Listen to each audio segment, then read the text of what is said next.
Bom dia! Que bom que você clicou aí no vídeo. Vamos tomar um café, né? Eu não sei se você lembra, no episódio passado, nós falamos do acidente que promoveu a minha reforma, né? Me deu a reforma. E aí eu fiquei com liberdade para pregar o evangelho em qualquer lugar do mundo, sem preocupação de sustento, né? Isso em qualquer lugar do mundo e ainda que viva 100 anos sem preocupação, sem essa preocupação, né? E hoje eu quero falar para você, quero conversar com você sobre um trabalho que nós começamos lá na Santa Etelvina, né? Um bairro de Manaus, fica um pouco distante de onde eu morava. Eu morava ali na Cidade Nova, no núcleo 16, e o pastor Paulo Atia, né, me deu aquele trabalho ali na Santa Etelvina e levava mais ou menos 30 minutos de carro para chegada lá na Santa Etelvina, e um trabalho lá. Nós levávamos a semana toda, a gente participava, né? Então era segunda, terça, quarta, quinta, sexta, sábado e domingo, e tudo se repete, todos os dias. Naquela época, o rapaz, o frentista do posto de gasolina, ele já até sabia quanto era que eu colocava, era R$5. Quando eu parava o carro, né, um Corcel 2, quando eu parava o Corcel, ele dizia, é 5, né? Eu falava exatamente. Ele botava 5 de gasolina e eu seguia a corrida. E teve até um dia que eu pensei, poxa, se eu pegasse hoje o montante de todos os 5 que eu botei de gasolina para ir para Santa Etelvina, hoje eu era rico, dizia eu naquela época.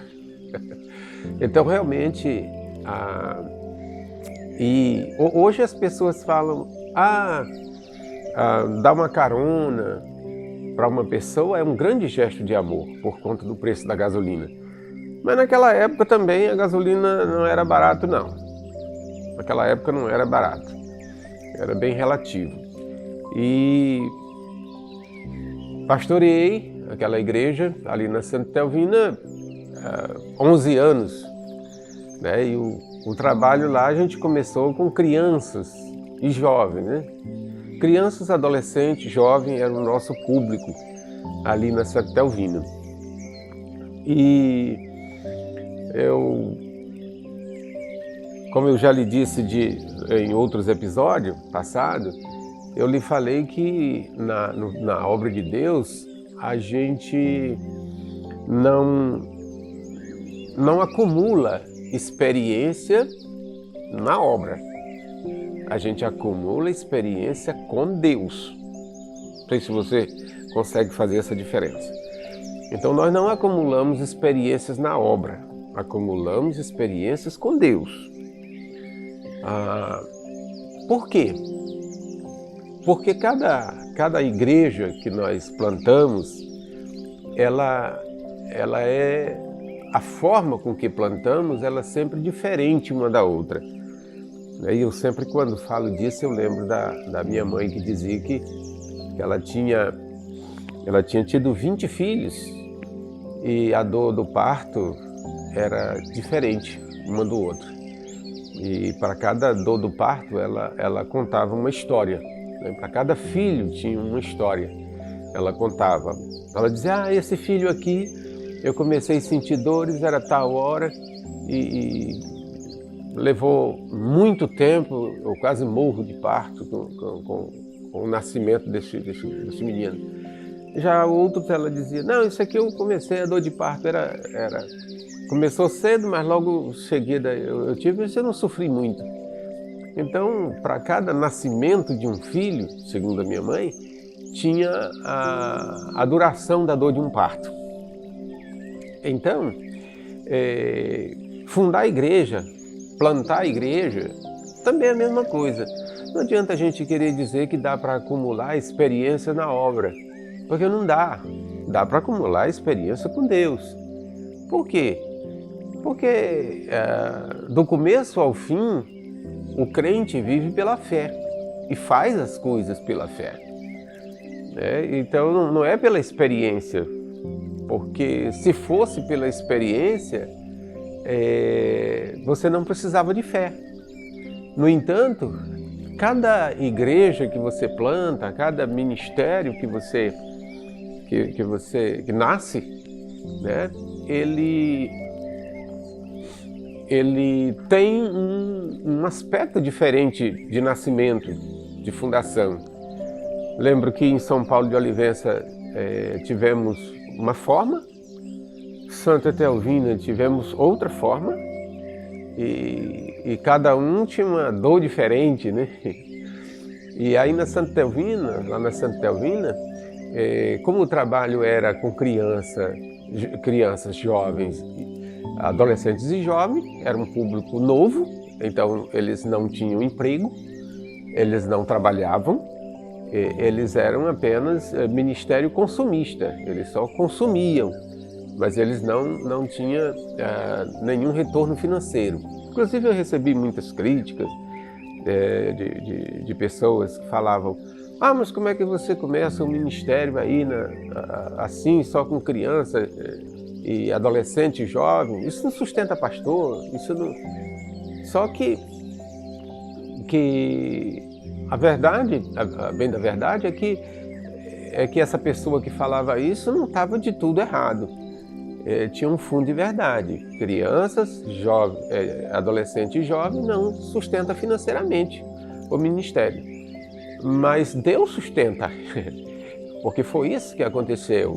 Então, crianças, adolescentes e jovens não tinham retorno financeiro, mas Deus é quem sustenta. Deus foi que sustentou aquele trabalho. Depois eles cresceram, porque foi 11 anos que eu trabalhei, então depois eles cresceram e começaram a trazer retorno financeiro. Mas no começo não foi assim. Nós não tivemos esse retorno financeiro. Então um dos desafios daquele ministério era financeiro. Mas Deus levantou homens e mulheres que tinham o coração cheio do amor por Deus e pela sua obra, não lá no ministério local, mas fora, né? De toda parte de Manaus, Deus levantou homens e mulheres com o coração cheio do amor por Deus e contribuíram financeiramente. Muitos daqueles que contribuíram já estão até lá no céu me esperando. Eu espero que eles esperem bastante, estão lá me aguardando. Mas eles contribuíram, muita gente contribuiu financeiramente. E o trabalho, nós ainda conseguimos comprar um outro prédio, além do que o pastor Paulo Atia nos doou, né? Compramos um outro prédio e construímos um outro prédio. E lá hoje é onde está plantada a igreja, né? O prédio com a igreja estão ali na Santa Etelvina. Então, como eu lhe disse, então, cada um ministério, um nascimento de uma nova igreja tem uma dor de parto diferente, tem um jeito diferente de ser, porque Deus vai trabalhar conosco pela fé e não pela experiência. E isso é muito interessante. Então, ali a dificuldade financeira era grande por conta de que começamos o trabalho com crianças, adolescentes e jovens. E depois nós fazíamos muitas programações, né? Nós tínhamos a Festa da Luz, nós inventamos umas festas para vender guloseimas e arrecadar dinheiro para a construção. Fizemos arraial, muitos arraiais, né? A gente chamava de Arraial do Povo de Deus, e ali a gente arrecadava para comprar instrumento de som, para comprar tudo que se fazia necessário para que aquele ministério se se estabelecesse ali naquele lugar. E os jovens e adolescentes naquela época, eles não tinham dinheiro, mas eles tinham mão de obra. Eles trabalhavam, serviam a Deus com amor. Era uma grande aventura naquele trabalho. Então, conseguimos estabelecer aquele trabalho lá. Foi uma bênção, né, o trabalho. E começamos a construir um novo prédio e a dificuldade era grande, né? Aí um dia a igreja estava fazendo aniversário, e aí eu precisava dar uma checada lá. Aí eu subi no telhado para fazer um remendo lá na telha. E lá eu escapuli lá de cima do telhado, a telha quebrou comigo, eu caí em cima dos bancos. Foi uma correria danada, mas graças a Deus, Deus não deixou que quebrasse nenhum osso, né? E aí eu estava assim todo dolorido da queda e aí liguei para o pastor Paulo e convidei ele para levar mensagem de aniversário. E o pastor Paulo foi lá e pregou naquela noite de aniversário. Aí quando terminou, ele foi lá em cima, foi lá no outro lado onde nós estávamos construindo o prédio. E aí faltava assim umas 3 carreiras de bloco para chegar na altura do telhado. Aí ele olhou, perguntou se já estava pronto, depois da mensagem, né? Subimos, ele foi lá, já está pronto? Eu disse, pronto não está não, mas isso aí é rápido, daí para cima, rapidinho a gente apronta. Aí ele disse, quando estiver na altura, me avise que eu vou dar o telhado. Aí eu fiquei muito alegre, né? Porque aquele telhado naquela época, eu posso até estar errando com a margem de erro mais para cima, mais para baixo, né? Mas eram uns 15 mil reais. 15 mil reais era um dinheiro monstro naquela época. E aí ele disse que ia dar o telhado, e aí eu ainda perguntei dele, mas pastor, como assim o telhado? Eu pensei que era só o material lá no canto para a gente pagar a mão de obra e tal. Ele disse, não, eu vou dar o telhado completo, o telhado lá em cima, já todo pronto para receber a enxuva. Eu falei, que maravilha, fiquei muito animado, depois avisei para os irmãos. E de fato ele cumpriu com a promessa que fez e mandou era o Chico, né? O Chico da Lúcia, foi lá e construiu o telhado, deixou no ponto de receber a chuva. Foi um presente extraordinário. Além de que o próprio prédio em si já era um presente, né?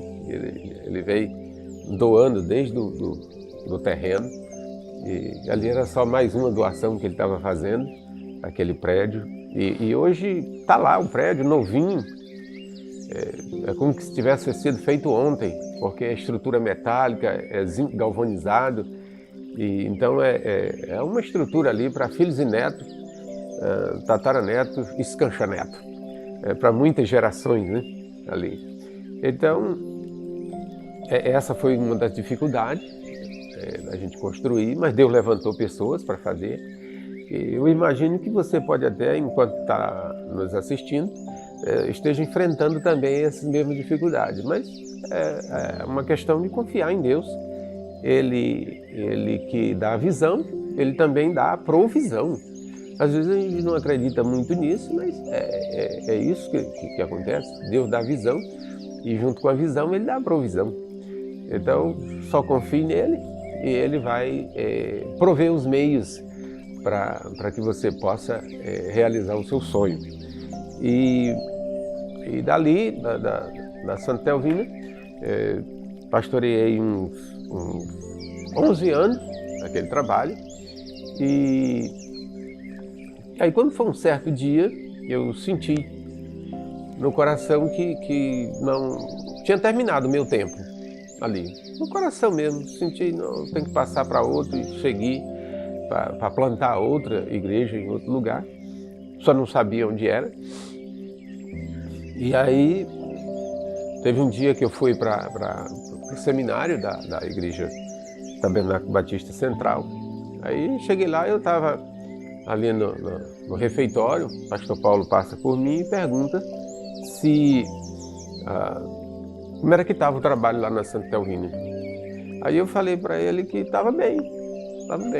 Eu só estava tinha entregado o trabalho para um outro pastor, para dar continuidade, porque eu já não sentia mais no coração o desejo de estar ali. E aí ele disse: já sabe para onde vai? Eu falei: pastor, não, eu não sei ainda para onde é que eu vou. Eu estou à disposição de Deus. E aí foi quando ele perguntou se eu não queria ir fazer uma conferência em Belém. E lá era uma conferência de 14 dias em Belém. E aí eu fui, né, fiz a conferência. Aí quando eu voltei,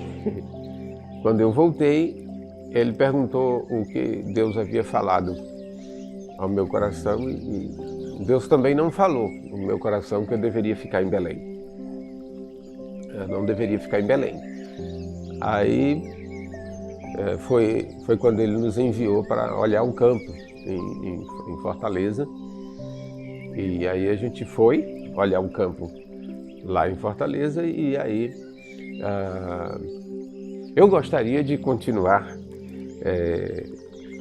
mostrando para você essa trajetória de plantar igrejas, né? Gostaria de continuar te mostrando essa trajetória de plantar igrejas, mas gostaria de te contar esse novo trabalho em Fortaleza no próximo episódio. No próximo episódio eu gostaria de contar para você. Então, que Deus te abençoe e te dê muito entusiasmo para plantar igrejas. Deus te abençoe. Você assistiu o Café com Pastor Pinto, todas as quintas, às 9 horas.